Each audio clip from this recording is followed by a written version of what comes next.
యెహోషువ 22వ అధ్యాయము. యెహోషువ రూబేనీయులను, గాదీయులను, మనష్షే అర్ధగోత్రపు వారిని పిలిపించి వారితో ఇట్లనెను. యెహోవా సేవకుడైన మోషే మీకాజ్ఞాపించినదంతయు మీరు చేసియున్నారు. మరియు నేను మీకాజ్ఞాపించిన వాటన్నిటి విషయంలో నా మాట వినియున్నారు. బహుదినముల నుండి నేటి వరకు మీరు మీ సహోదరులను విడువక మీ దేవుడైన యెహోవా ఆజ్ఞననుసరించి నడిచియున్నారు.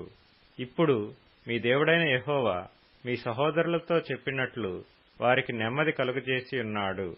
కాబట్టి మీరిప్పుడు యెహోవా సేవకుడైన మోషే యొర్దాను అవతల మీకు స్వాస్థ్యముగా ఇచ్చిన దేశములో మీ నివాసములకు తిరిగి వెళ్ళుడి.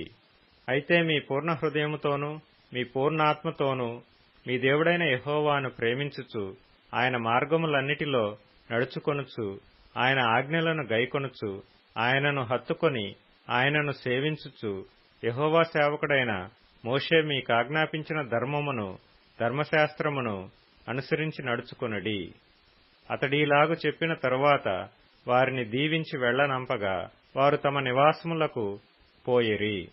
మోషే బాషానులో మనష్షే అర్ధగోత్రమునకును, యెహోషువ పడమటి దిక్కున యొర్దాను అద్దరిని వారి సహోదరులలో మిగిలిన అర్ధగోత్రమునకును స్వాస్థ్యములిచ్చిరి.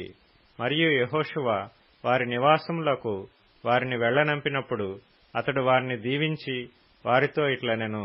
మీరు మిక్కిలి కలిమి గలవారై అతి విస్తారమైన పశువులతోనూ వెండితోనూ బంగారుతోనూ ఇత్తడితోనూ ఇనుముతోనూ అతి విస్తారమైన వస్త్రములతోనూ తిరిగి మీ నివాసములకు వెళ్ళుచున్నారు.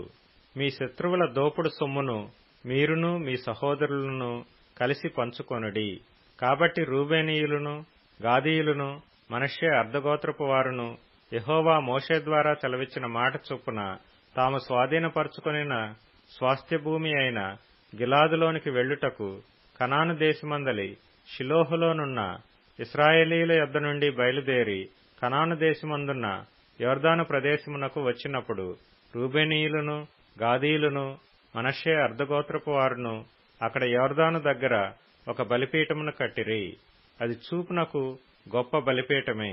అప్పుడు రూబేనీయులను, గాదీయులను, మనష్షే అర్ధగోత్రపు వారును ఇశ్రాయేలీల ఎదుటివైపున యొర్దాను ప్రదేశములో కనాను దేశమునెదుట బలిపీఠమును కట్టిరని ఇశ్రాయేలీలకు వర్తమానము వచ్చెను. ఇశ్రాయేలీయులు ఆ మాట వినినప్పుడు సమాజమంతయు వారితో యుద్ధము చేయుటకు షిలోహులో కూడి ఇశ్రాయేలీయులు గిలాదులోనున్న రూబేనీయుల యొద్దకును, గాదీయుల యొద్దకును, మనష్షే అర్ధగోత్రపు వారి యొద్దకును యాజకుడగు ఎలియాజరు కుమారుడైన ఫీనెహాసును పంపిరి. ఇశ్రాయేలీయుల గోత్రములన్నిటిలో ప్రతిదాని పితరుల కుటుంబపు ప్రధానుని అనగా 10 మంది ప్రధానులను అతనితో కూడా పంపిరి. వారందరూ ఇశ్రాయేలీయుల సమూహములలో తమ తమ పితరుల కుటుంబములకు ప్రధానులు. వారు గిలాదు దేశములోనున్న రూబేనీయుల యొద్దకును, గాదీయుల యొద్దకును, మనష్షే అర్ధగోత్రపు వారి యొద్దకును పోయి వారితో ఇట్లనిరి. యెహోవా సర్వసమాజపు వారు చెప్పుచున్నదేమనగా, నేడు బలిపీఠమును కట్టుకొని నేడే యెహోవాను అనుసరించుట మాని ఇశ్రాయేలీయుల దేవుని మీద మీరేలా తిరుగుబాటు చేయుచున్నారు? పెయోరు విషయములో మనము చేసిన దోషము మనకు చాలదా? అందుచేత యెహోవా సమాజములో తెగులు పుట్టెను గదా. నేటి వరకు మనము దాని నుండి పవిత్రపరచుకొనకయున్నాము. మీరు ఈ దినమున యెహోవా వెంబడి నుండి తొలగిపోవునట్లు నేడు యెహోవా మీద తిరుగుబడి ద్రోహము చేసెదరేమి? అలాగైతే ఆయన ఇక మీదట ఇశ్రాయేలీయుల సర్వసమాజము మీద కోపపడును గదా. మీ స్వాస్థ్యమైన దేశము అపవిత్రముగా నుండిన ఎడల యెహోవా మందిరముండు యెహోవా స్వాధీన దేశమునకు మీరు వచ్చి మా మధ్యను స్వాస్థ్యము తీసుకొనుడి. మన దేవుడైన యెహోవా బలిపీఠము గాక వేరొక బలిపీఠమును కట్టుకొని యెహోవా మీద తిరుగుబడకుడి, మా మీద తిరుగుబడకుడి. జెరహు కుమారుడైన ఆకాను ప్రతిష్ఠితమైన దాని విషయంలో తిరగబడినప్పుడు ఇశ్రాయేలీయుల సర్వ సమాజము మీదికి కోపము రాలేదా? తన దోషము వలన ఆ మనుష్యుడొక్కడే మరణమాయనా? అందుకు రూబేనీయులను, గాదీయులను, మనష్షే అర్ధగోత్రపు వారును ఇశ్రాయేలీయుల ప్రధానులతో ఇచ్చిన ఉత్తరమేమనగా, దేవుళ్లలో యెహోవా దేవుడు, దేవుళ్లలో యెహోవాయే దేవుడు. సంగతి ఆయనకు తెలియను, ఇశ్రాయేలీలు తెలుసుకొందురు. ద్రోహము చేతనైనను యెహోవా మీద తిరుగుబాటు చేతనైనను మేము ఈ పని చేసిన ఎడల నేడు మమ్ము బ్రతుకనీయకుడి. యెహోవాను అనుసరింపక తొలగిపోయి దహనబలి అయినను నైవేద్యమునైనను దానిమీద అర్పించుటకే గాని సమాధాన బలులను దానిమీద అర్పించుటకే గాని మేము ఈ బలిపీఠమును కట్టిన ఎడల యెహోవా తానే విమర్శ చేయునుగాక. వేరొక హేతువు చేతనే ఈ బలిపీఠమును కట్టితిమి.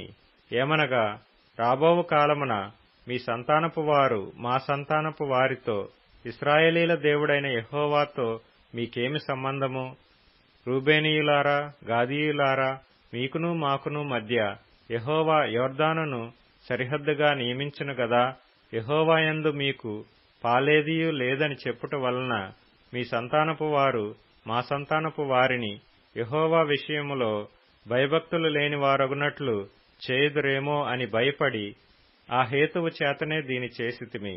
కాబట్టి మనము బలిపీఠమును కట్టుటకు సిద్ధపరచుదము రెండని చెప్పుకొంటిమి. అది దహన బలుల నర్పించుటకైనను బలి నర్పించుటకైనను కాదు.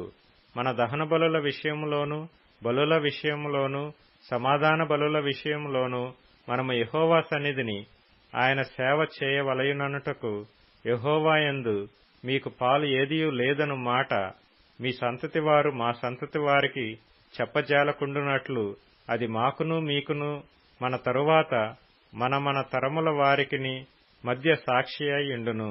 అందుకు ఇక మీదట వారు మాతోనే గాని మా తరము వారితోనే గాని అట్లు చెప్పిన ఎడల మన పితరులు చేసిన బలిపీఠపు ఆకారమును చూడుడి, ఇది దహన బలి నర్పించుటకు కాదు, బలి నర్పించుటకు కాదు గాని మాకును మీకును మధ్య సాక్షి అయి ఉండుటకేయని చెప్పుదుమని అనుకుంటిమి. ఆయన మందిరమునెదుటనున్న మన దేవుడైన యెహోవా బలిపీఠము తప్ప దహన బలులకైనను నైవేద్యములకైనను బలులకైనను వేరొక బలిపీఠమును కట్టునట్లు నేడు యెహోవాను అనుసరింపక తొలగిపోయిన ఎడలనేమి, యెహోవా మీద ద్రోహము చేసిన ఎడలనేమి మేము శాపగ్రస్తులమగుదుముగాక.